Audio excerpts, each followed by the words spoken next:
collections that lie there in that old curiosity shop.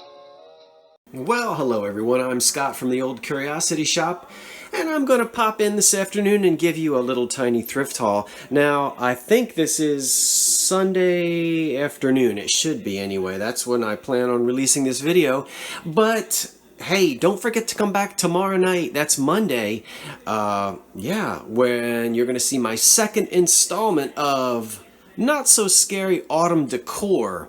That's right. Tomorrow night, Monday night, I don't know, sometime between 5, 6 o'clock, the video will be up. And I'll have a whole nother batch of beautiful glassware for you, glassware and pottery, mostly, to decorate your homes with during the autumn season. So hope you'll join me for that. Alright, let's see what's what. Again, this is a weird thrift haul. You know, there's no theme here. It's just a little bit of this and that. Some of it you've seen, and some of it you haven't, but it's all for sale right now in the Old Curiosity Shop. The link to the shop is in the description box below. Now this is very mid-century looking. It's a little cheese serving dish made in Japan. I really like the graphics on that. I believe this came in maybe a set of about 6 of these for individual folks to eat their cheese off of. I only have this one, but I like it anyway. Probably from the 50s or 60s. And then over here is a little set of sort of, well, I don't know if you'd say Easter Island or not, but certainly probably Polynesian, tiki looking salt and pepper shakers. These I think are, yeah, made in Japan sometime after the war. They're in good shape. There's the front and there's the back. So for you exotic tiki lovers, there you go. You saw me thrift this a little while ago. It's a beautiful plate with strawberries. I think we've had all the fresh summer strawberries we're going to have. So, yeah, we're looking forward to pumpkin pies now. And this is made in Bavaria. It's a nice porcelain plate, and it actually is all set to be hung. You're certainly not going to eat off of it. It's a combination of decal and some hand-painted work, but it's in beautiful condition. And if you're a strawberry lover, there you go. Probably dates to sometime between the turn of the century and the 1920s. Here's that anchor-hocking sandwich pattern punch bowl with the elusive base, which always gets separated. And there's the big bowl and the base. I have no cups, so get creative and serve popcorn.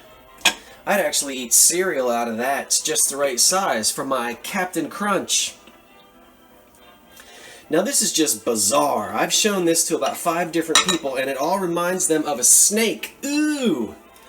Well, I guess it's Queen Elizabeth I, and the colors that they've given her and the way they've designed those puffy sleeves does kind of remind me of a snake. It's chalkware, and I can't find anything like it online. I don't know where it was made or who made it, but if you're a chalkware lover, I can tell you, I spent some time looking for this and I couldn't find any. She is in absolutely wonderful condition, as you can see. If we zoom in on her nose, we see that she's just, Jack Frost was just slightly picking at her nose. She's got just a little bit of a chip there on the tip of her nose, but who wouldn't at that age? To each his own, right? I'm sure somebody's going to be interested in that. I had to pick it up. This is in beautiful condition too, and it's another piece of chalkware depicting the Last Supper, and it is in fantastic condition. A little tiny chip there, and another little one there that you can hardly see. The colors are beautiful. These, what do you call that, airbrush? And high relief, and there are no chips on the figures at all. It's super clean. And get it to focus in there for you. I'm not a collector of chalkware, but this one is in super nice condition. There's the hook for hanging on that side. On this side, the staple is still embedded in the chalkware, but that little circular hook is missing. And you just string some picture frame wire through it and you're all set. Really surprised at the condition of this. Both of these actually, because as you know, chalkware gets messed up pretty easily. Here's that cornbread pan that is a Wagner piece. It's very heavy and it dates to 1920. That's the, hard to see it, but there's the patent date right there. You'll have to trust me on that, although I know you can't really see it. And we see Wagnerware, Sydney, patented something 1920, and this is the Junior Crusty Corn Cob pan, and it weighs probably 15 pounds. So you can cook in it or decorate with it.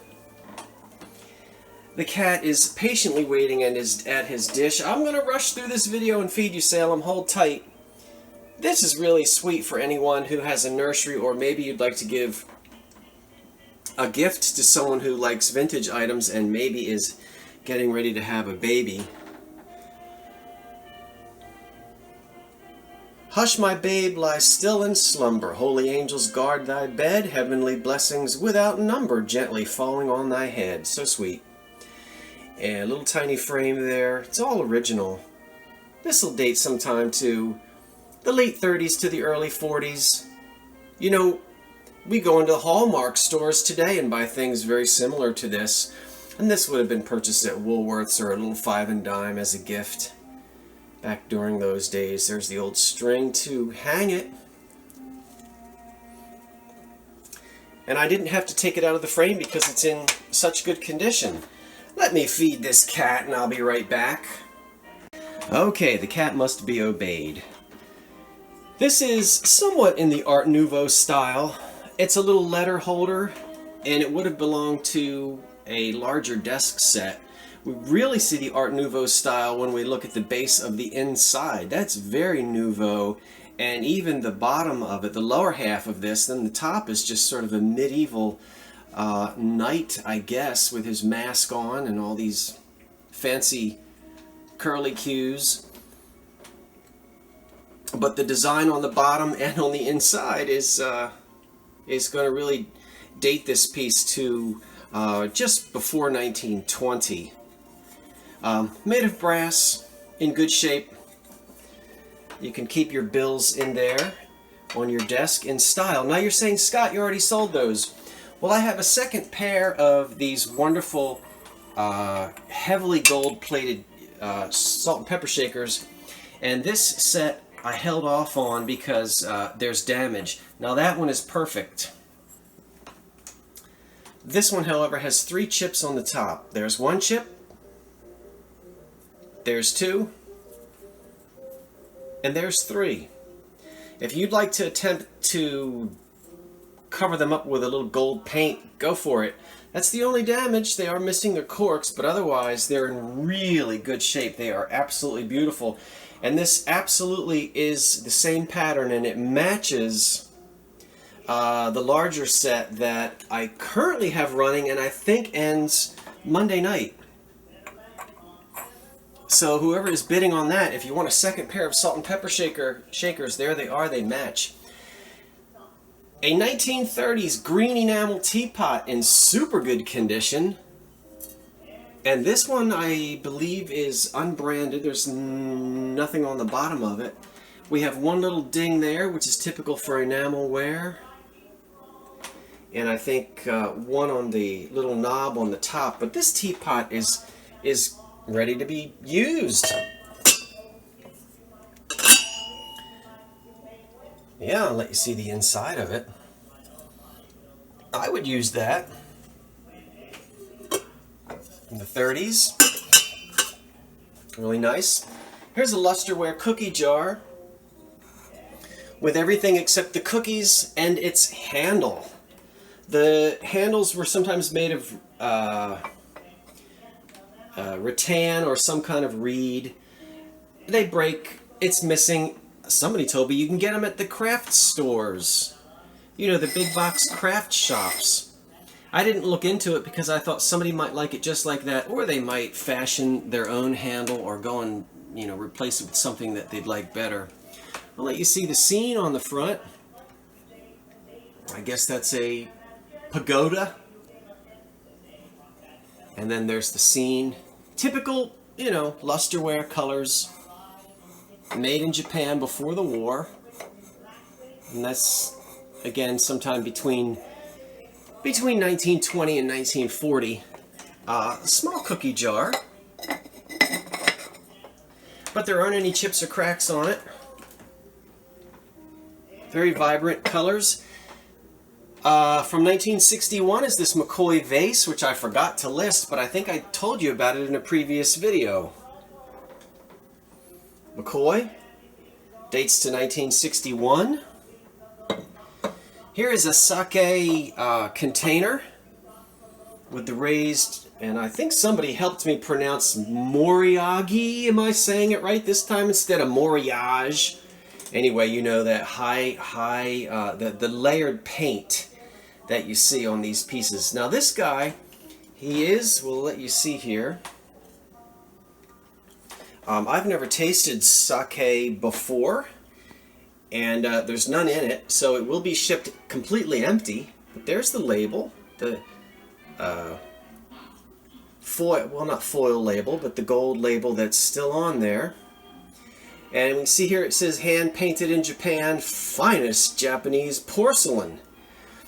Now someone at some point decided to glue his little head on, and you can see there are traces of glue under there, which different kinds of solvents would take that off. I didn't have any interest in picking away at it. You might. I'm leaving his head glued on. So I make no promises to whether that head will come off or not, but he's a very regal looking guy. Very well fed, isn't he? And that's a nice size, about, 9 or 10 inches.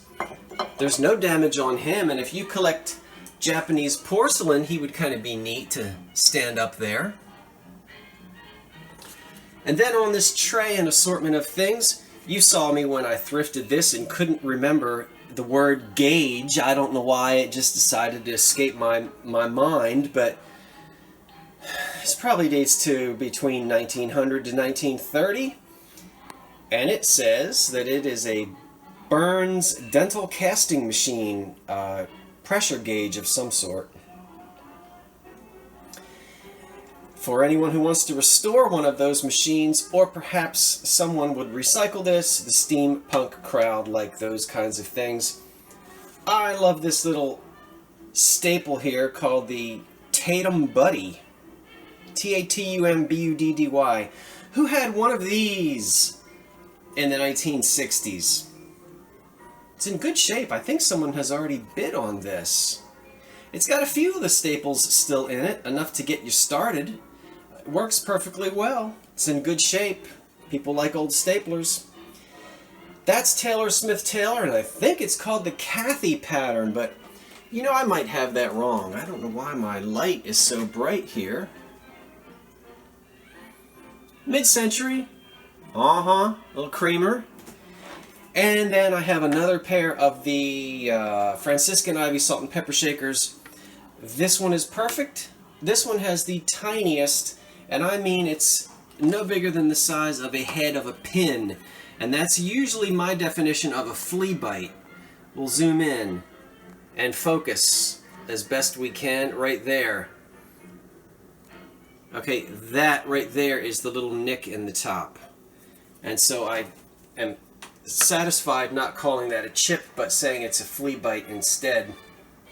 And then if I take everything off of the tray, you'll see we have sort of a mid-century. I think these were popular in the 50s and 60s. It's one of those sort of heavy pressed cardboard, what do you call those things? Paisleys, or at least close to it. It's alcohol proof, made in Japan. It has its little sticker right there. Something that the mid-century folk seem to appreciate. It's in good shape. Okay, so I'm going to back up again, and as I said, this is a small haul. A little bit of this and a little bit of that. But I hope you had a nice weekend, whatever you got yourself up to doing, and if this is Sunday afternoon, enjoy it. Come back tomorrow night and you'll see this counter covered in an array of beautiful autumn items that will all be up for sale on Monday night's eBay auction. Remember, everything runs for 7 days. And then the following Monday is Christmas in September, and then the last Monday in September will be the third and final autumn decor sale. Okay, folks, I'm Scott from the Old Curiosity Shop, saying thanks for watching, and so long for now.